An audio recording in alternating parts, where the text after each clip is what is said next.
But going back to your decision, जब आपके पास ये ड्रामे आ रहे होते हैं जी, आपका क्या थॉट प्रोसेस है? आप कैसे चूज करती हैं कि मैंने ये वाला करना है, ये वाला नहीं करना, और ये वाला नहीं करना, ये वाला करना है?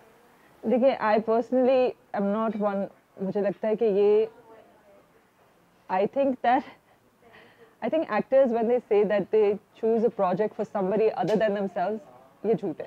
कोई एक्टर अपने अलावा किसी और के लिए प्रोजेक्ट नहीं चूज करता, बिकॉज आप ये सोच रहे होते हैं कि at this point in my career मुझे क्या करना है, how do I you know, हर बंदे की अपनी मोटिवेशंस होती है. Some people of course will do it for money because at the end of the day this is a job.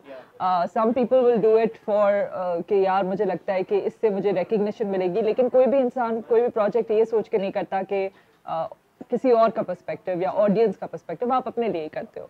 तो I personally I am always thinking, you know, somebody recently in fact yesterday described me as an unconventional heroine, an unconventional, and I really do agree with that, क्योंकि मैं हर दफ़ा मुझे बड़ा बुरा लगता है getting stuck in a rut. And I've done many projects जो कि successful हुए, and after that I've been offered the same kind of project, and मुझे ये होता है कि immediate, I want to take an immediate left turn from the last project I've done, and that's how I usually function, because I just hate, I'm scared of getting stuck in a rut. So that's pretty much, मैं इसी चीज़ को देख के choose. तो जब मोहब्बत तुझे अलविदा का स्क्रिप्ट आपके पास आया, what made you opt for it? See, she is in my view. बड़ा it's a very divisive kind of a play, isn't it? Especially I know कि आप बड़ा feel करते हैं अपने characters की on screen morality, which is something that as an actor I can't relate to, because I feel that you can't judge the characters, and at the end of the day I don't think I've ever played any character जिसको देख के लगे कि ये inhuman है. It's never inhuman, it's always very human, and I feel कि आपके इर्द गिर्द ये हम अपने आप को बताते हैं हम कितने मॉरल है, you know, but if you ask people who don't like you, वो आपके बारे में 10 बातें बोल देंगे, right? So the characters that you play, you can't जज देम, एंड आई डोंट जज them. To me that character at that moment in their mind is right. वो बेशक कितना भी गलत काम कर रहा हो, अपने दिमाग में वो सही है. तो I felt like Shafaq was so unconventional in the way that she is not what you expect. She is a woman who is independent, she's got all this money, and at the same time she is so lonely. और उसने अपनी loneliness को एक बहुत positive, loneliness can be a very positive emotion, कि आपको किसी की acceptance चाहिए, किसी का प्यार चाहिए, लेकिन वो उस चीज़ को almost weaponize कर देती है, you know, she weaponizes that thing that is actually positive into something very negative. And that need of acceptance and love of hers, she really takes it to a whole different level. And this is so not something you expect from somebody जो इसकी situation में है, जो बाहर से आई है, but because of her own history and because of her own nature maybe, you know, it's just one of those, you know, things. और बहुत सारे लोगों ने इनफैक्ट ये रिव्यू किया कि ये लड़की क्यों ऐसे कर रही है, and that's actually one of the things I like about it. It's not something that you expect from her to do. And that's actually why I liked it, because why would you want to do a character when you already know what the character is going to do? आपने कहा कि morality के ऊपर जज किया जाता है. हम इसका strongly feel करते हैं ना उसको, like it's I can't relate to it. But going back to our earlier conversation, obviously मुझे इस बात से फर्क नहीं पड़ता कि शफक ने खरीद लिया किसी और के मियाँ को, उसको कन्विंस कर दिया बेच दे, obviously not. मैं जब भी, वही बात है, मुझे पता नहीं क्यों, शायद वो गलत है शायद सही है, बट मुझे हमेशा होता है कि उस ड्रामे का सोसाइटी के ऊपर इम्पैक्ट जो हो रहा है उसकी लाइट में 18th सेंचुरी में भी कत्ल और गारत हो रही थी जब कोई टीवी नहीं था. It's just that how is a negative character being portrayed for the wider audience. मुझे ऐसा लगता है मंशा कि मैं और आप और हम जो 5-6 लोग यहाँ पे बैठे हुए हैं, हम लोग जो ऑडियंस है, जो ड्रामा की ऑडियंस है, पूरी ऑडियंस है, उसका 1 या 2% है. हमारी जो ज्यादातर ऑडियंस है वो सही और गलत के बीच में डिफरेंशिएट नहीं कर पाती. नहीं, see there I completely disagree with you.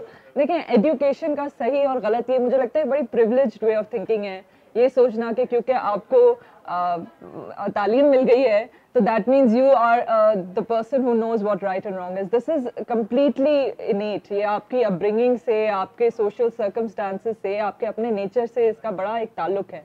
हर इंसान को सही और गलत का फैसला पता है कि सही और गलत क्या है. After you reach a certain age and if you are of sound mind, you know what right and wrong is. This has got nothing to do with education. May I add पूरी बात complete. अच्छा जी please.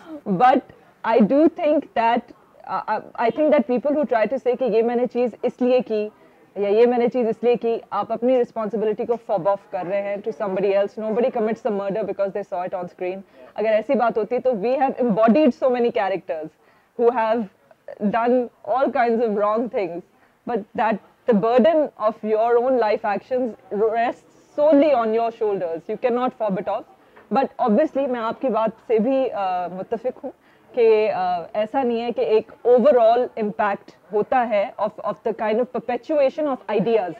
But I personally don't believe that you can fob off any kind of responsibility of your own actions on television. Because 15th century में there were more crimes against women then than they are today. Rape and murder and all those things, tribal wars. वो तो तब TV तो नहीं थी ना, तब ये चीजें perpetuate तो नहीं हो रही थी ना. This is a cycle that exists within society. And I agree with you कि इस चीज को change होना चाहिए और इस किस्म का और content बनना चाहिए जो awareness को perpetuate करने के लिए और content बनना चाहिए. लेकिन मैं ये नहीं समझती कि अगर कोई अलग किस्म का कंटेंट बनता है जिसमें कैरेक्टर्स इविल हैं या उनकी कोई जर्नी दिखाई गई है, उससे जो है इतना इम्पैक्ट पड़ता है कि लोग अपनी जिंदगी के फैसले करते हैं. लोग अपनी जिंदगी के फैसले अपनी वजह से करते हैं. Nothing else to do with anything. ठीक है, that's certainly a point of view. That's my perspective. नहीं बिल्कुल आपका पर्सपेक्टिव सही है. मुझे ऐसा लगता है कि जैसे और मैं अब उसमें नहीं जा रहा कि हाइपोथेटिकली कैसा होता है. I will just narrate a few comments to you जो हमें अपने रिव्यूज के ऊपर आते हैं. फॉर एग्जांपल आजकल जलन चल रहा है, अभी खत्म हुआ रिसेंटली. मिनाल के कैरेक्टर को उसमें ऑलमोस्ट हर किस्त में एक थप्पड़ पड़ जाता है किसी ना किसी से. कोई perpetuation of ideas I said is 2 थप्पड़ 4 थप्पड़. Totally, I agree आपके एपिसोड में अगर उल्फत को थप्पड़ पड़ता है शहान से और एक उसका पर्टिकुलर किस्त में एक सीक्वेंस था, आपके साथ उसका ताल्लुक नहीं था बट क्योंकि आपके ड्रामे का हिस्सा था, वेयर जब वो थप्पड़ मारता मारता उसको रुक जाता है और कहता है कि तुम तो थप्पड़ मारने के भी काबिल नहीं हो अपनी बीवी को. तो इस तरह के आइडियाज जब परपेचुएट किए जाते हैं ड्रामा के थ्रू, आपको लगता नहीं है कि फिर आई थिंक बस उसमें ये होना चाहिए कि फिर दिखाना चाहिए कि ये कैरेक्टर फ्लॉड, देखिए हर इंसान फ्लॉड है. एग्जैक्टली. अब एक सेकंड, जब आपने ये बात की ना कि ये कैरेक्टर फ्लॉड है, दैट इज माई थिंग कि यार कि अगर आप ऑडियंस को ये दिखा पाए कि character flawed is a very flawed character. I mean, he's a weak man. He's a nice man, but a very weak man. There have been instances. Yeah. ड्रामे चले हमारी टीवी के ऊपर, ड्रामे में जो मर्द है उसने एक औरत को किडनैप किया है, सेक्सुअली असॉल्ट किया है, जबरी उसके साथ शादी की है, उसको अपनी स्लेव बना के रखा है एक तरह से, और जब वो मरता है तो लोग कहते हैं ये मर क्यों गया, ये हीरो है ड्रामे का. पर ये देखें आप, तो फिर आप जब आप कहती हैं कि हम with the people or with the I don't know which drama you're talking about. I'm talking about Muqaddar. I'm talking about Muqaddar. Faisal Qureshi played Sardar Saif and he kidnaps a woman. He sexually assaults her. उसको Stockholm syndrome हो जाता है. Obviously there's no mention of Stockholm syndrome. और फिर eventually वो जाके उसी शख्स से प्यार करने लगती है.